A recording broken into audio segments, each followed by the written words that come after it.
Hello दोस्तों, जय माता दी। स्वागत है आप सभी का नवरात्रि के इस पावन पर्व में। माता रानी आपको सकुशल रखें और आपके परिवार को भी। नवरात्रि में हम आपके लिए एक ऐसा उपाय लेकर आए हैं जिससे आपकी गरीबी और निर्धनता क्षण भर में दूर हो जाएगी। नवरात्रि के किसी भी दिन उस पौधे को उखाड़ कर ले आना, गरीबी मिट जाएगी।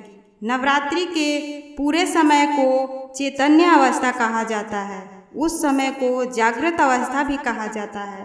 उसमें नव दुर्गा पूरे जागृत अवस्था में होती हैं। नवरात्रि में माँ दुर्गा पूर्ण रूप से पृथ्वी पर आती हैं और इसमें वह ज़्यादा जागृत रहती हैं और उस समय पृथ्वी पर सभी पेड़ पौधे हरे भरे तथा जीव जंतु सभी जागृत अवस्था में हो जाते हैं, अर्थात चैतन्य हो जाते हैं और सभी पेड़ पौधों में ज़्यादा ऊर्जा आ जाती है और पूजनीय पेड़ पौधों में माता का निवास हो जाता है।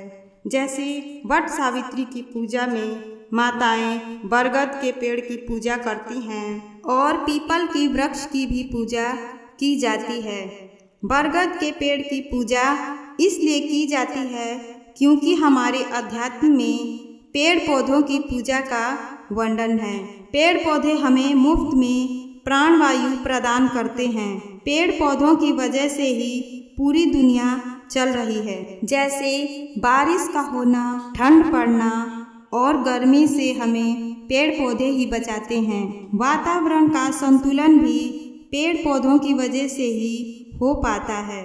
तो आइए जानते हैं नवरात्रि के समय में ऐसा कौन सा पौधा है जिसे उखाड़ कर लाने से आपकी गरीबी तुरंत गायब हो जाएगी। मैं आपको उस चमत्कारी पौधे का नाम बताती हूँ। नवरात्रि के समय में ही पेड़ पौधे और जड़ी बूटियाँ सभी जागृत अवस्था में हो जाते हैं। नवरात्रि के समय में किसी भी पेड़ पौधों को लगाने से उसमें प्राण डालने की जरूरत नहीं होती है, सभी जागृत अवस्था में होते हैं। किसी भी मंत्र को सिद्ध करने की जरूरत नहीं होती है। नवरात्रि का पर्व होने के कारण माँ दुर्गा की असीम कृपा से मंत्र सिद्ध हो जाते हैं। बस नवरात्रि के समय में इन पेड़ पौधों को लाना चाहिए। कौन से वह पौधे हैं जिनको लाने से घर में गरीबी मिट जाती है और दुर्भाग्य दूर हो जाता है। दोस्तों, मैं बताना चाहती हूँ कि मेरे इस चैनल से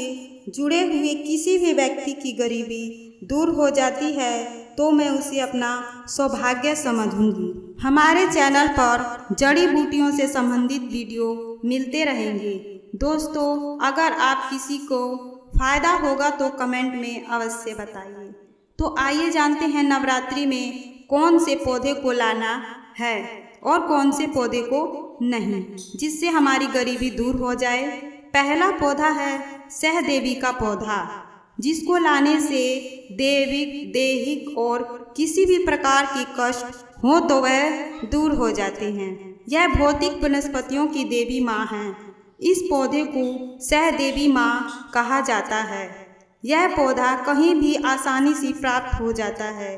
यदि आप गांव में रहते हैं तो आपको कहीं भी मिल जाएगा, अन्यथा आप शहर में रहते हैं तो आपको शहर से बाहर या नर्सरी में आसानी से प्राप्त कर सकते हैं।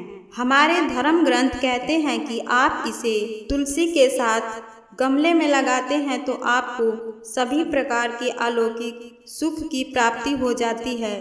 तुलसी के साथ लगाने से इसका प्रभाव दुगना बढ़ जाता है। इस पौधे को साक्षात माँ दुर्गा की स्वरूपा कहा जाता है। इसे देवी पद प्राप्त है, जिससे सभी प्रकार के कष्ट तुरंत दूर हो जाते हैं। इसके अनगिनत प्रयोग बताने का मैं प्रयास करूंगी। इसका जड़ तकिए के नीचे रख कर सोने से गहरी नींद आती है। यदि आप इसके पौधे को अपने पलंग के नीचे रख कर सोते हैं तो आपको बहुत ही जल्द अच्छी और गहरी नींद आ जाएगी और अनिद्रा हमेशा के लिए दूर हो जाएगी। यह पौधा अनिद्रा का रामबाण इलाज है। इस पौधे को हाथ में रखकर किसी भी मंत्र का जाप करने से जल्द सिद्ध हो जाता है। यहाँ तक कि भूत भविष्य वर्तमान आपका सही और सकुशल हो जाता है। दोस्तों, आपको ये वीडियो कैसा लगा? अगर आपको ये वीडियो पसंद आया होगा तो कमेंट में ज़रूर लिखिए। तब तक के लिए जय माता दी।